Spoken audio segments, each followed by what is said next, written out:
So Gary, you yesterday, you talked about manipulation. The manipulation played out by some inmates and the relationships built between the inmates and the correctional workers. So now what? Is Sweat right now reflecting on how that manipulation worked in his favor, or how to plot his stay now at a new facility? It's probably a combination of both.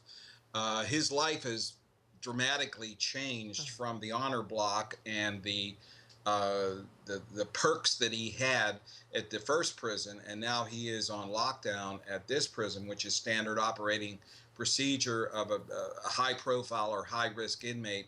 Uh, he he has a reputation now for manipulation.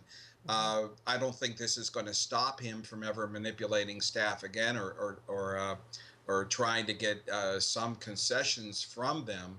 But his life has definitely changed, and he does have a reputation as someone.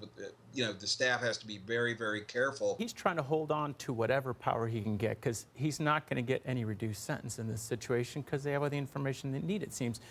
What we have to look at with him is, if in doing a historical review of his life, he's somebody who, when he was cornered, he told, he sang, he told, and he really burned a lot of bridges. He's not a safe person to be out in general population because of the relationships that he burned.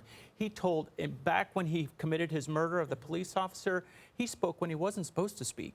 And even in this situation, he even talked about how Matt had held him back and how he couldn't, he felt like he kept him from getting free because of his drinking and things. And he wasn't in shape. So this is somebody who has no loyalty, and this is somebody who's going to do whatever they need to do to survive. So he's looking at, how can I survive? Once he survives, then he's also a planner. He had crimes planned that he was going to commit on furlough that they didn't give him furlough on years ago. So he's always setting up plans, and that's probably what he's trying to think of doing right now. I doubt he's a suicide risk because of the nature of the way he operates, but they're still going to keep him on suicide watch just in case.